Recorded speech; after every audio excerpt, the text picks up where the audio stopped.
आदाब, नमस्कार, अस्सलाम वालेकुम नाज़रीन। पल पल न्यूज के न्यूज रूम से मैं हूं आपके साथ नदीम अकरम।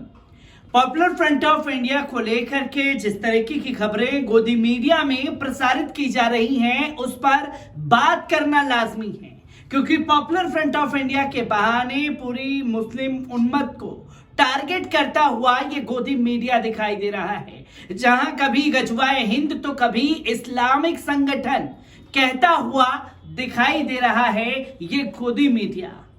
और उन चेहरों के बारे में बात करने ला ज्यादा जरूरी हो जाता है जब ये उन चेहरों की तस्वीर को दिखाते हुए सुधीर चौधरी जैसे बड़े बड़े एंकर ये कहते हुए दिखाई देते हैं, साहब ये जो तस्वीर आप देख रहे हैं, ये तस्वीर पर जो चेहरे हैं, ये देश के लिए बड़ा खतरा है।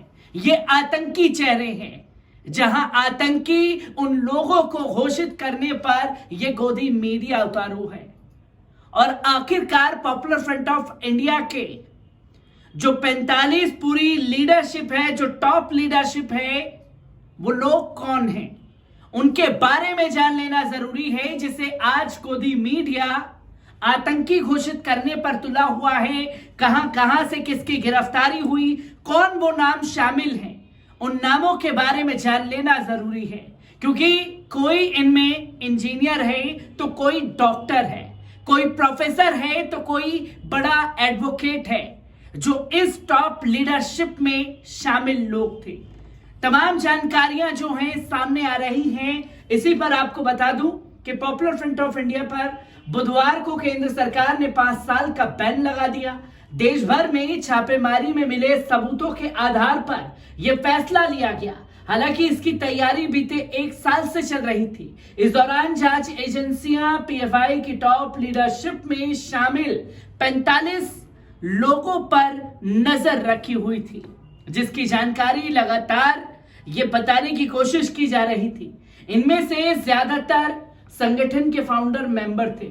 इनमें कोई वकील, कोई प्रोफेसर, कोई बड़ा कारोबारी, कोई डॉक्टर था, जिसमें संगठन के चेयरमैन ओएम सलाम इलेक्ट्रिसिटी बोर्ड के सस्पेंड कर्मचारी हैं, जबकि उपाध्यक्ष ईएम अब्दुल रहमान एक बड़े बिजनेसमैन हैं। तो वहीं पी कोया गवर्नमेंट कॉलेज में लेक्चरर हैं, यानी कि प्रोफेसर हैं, जिन्हें गोदी मीडिया आतंकी बताने पर उतारू है। तो वहीं खालिद मोहम्मद, जो कि टॉप लीडरशिप की बॉडी में शामिल हैं, वो एक एडवोकेट है। इसी के साथ साथ आपको बता दें कि 22 सितंबर को एनआईए ने पीएफआई के खिलाफ 15 राज्यों में एक्शन शुरू किया था। इस छापेमारी में सबसे पहले इन्हीं 45 लोगों को अरेस्ट किया गया। इनके जिम्मे एक सदस्य भर्ती करना, उन्हें हथियारों की ट्रेनिंग देना, फंड जमा करना, सोशल मीडिया के जरिए पीएफआई की विचारधारा को फैलाने का काम था, जो कि तस्वीरें दिखाने की कोशिश की गई कि साहब हथियारों की ट्रेनिंग दे रहे थे, हथियारों का जखीरा बरामद हुआ। पर एनआईए और जिन भी लोगों ने छापेमारी की, कहीं भी हथियार की कोई तस्वीर लोगों के सामने साझा नहीं की गई है। तो वहीं आपको बता दें कि यह आरोप भी लगाए गए कि पीएफआई में शामिल ज्यादातर लोग student Islamic movement of India यानी सिम्मी से जुड़े हुए थे, जिसकी जानकारी दी गई। आपको बता दें, सूत्रों के हवाले ने बताया कि जांच एजेंसियों ने electronic surveillance, local intelligence unit और मुखबिरों के जरिए पीएफआई मेंबर से जुड़े टेरर लिंक के सबूत जमा किए हैं, जो कि सबूत के आधार पर बार बार बात की जा रही है। जहां साफ तौर पर सबूत मांगे गए थे प्रकाश अंबेडकर साहब द्वारा, और ये बताने की कोशिश की गई थी कि अगर उन लोगों ने कोई आतंकी घटना को अंजाम दिया है, उसके बारे में आप लोग बताइए, उसके बारे में सबूत देश की जनता के सामने पेश करिए। 24 घंटे का मोहलत दिया था कि आप सबूत दिखाइए, और फिर नहीं तो यही समझा जाएगा कि मुस्लिम होने की सजा जो है वो दी जा रही है, जिसकी तस्वीर आज क्लियर हो गई, क्योंकि पॉपुलर फ्रंट ऑफ इंडिया के साथ साथ 8 मुस्लिम तंजीमों पर भी बैन लगाने का काम किया गया है।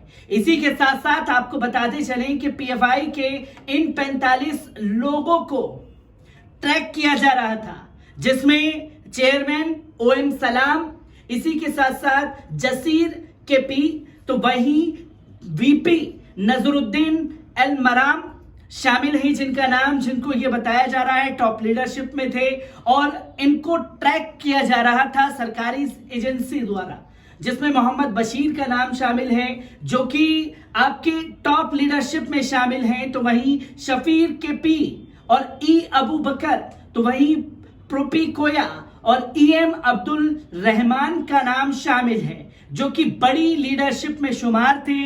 इसी के साथ साथ इन लोगों की गिरफ्तारी दिखाई गई। तो वहीं कर्नाटक से जो गिरफ्तारी दिखाई गई उसमें नाम है अनीस अहमद का, अफसर पाशा का, अब्दुल वाहिद सैती का, यासर अराफात हसन का, मोहम्मद शाकिब का, तो वही नाम शामिल है शाहिद नसीरों का।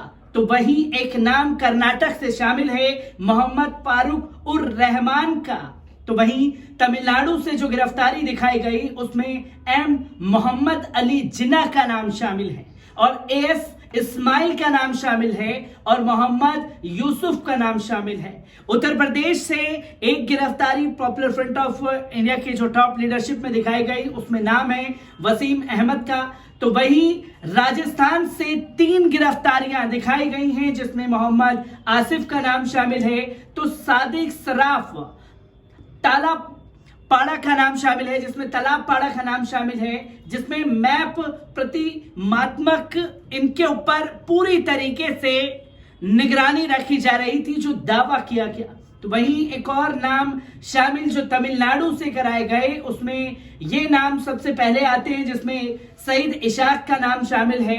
तो वहीं एडवोकेट खालिद मोहम्मद का नाम शामिल है, अहमद इदरिस का नाम शामिल है, मोहम्मद अबू ताहिर का नाम शामिल है, एस खाजा मैदान का नाम शामिल है। तो वहीं यासिर अराफात और बरकातुल्ला फयाज अहमद का नाम भी शामिल किया गया है। तो वहीं केरल की अगर बात की जाए तो नजुमुद्दीन का नाम शामिल है, सैनुद्दीन टीएस का नाम शामिल है, याहिया कोया थंगल के मोहम्मद अली का नाम शामिल है, सीटी सुलेमानी का नाम शामिल है, पीके उस्मान, करमान अशरफ मौलवी, सादिक अहमद सिहाज से।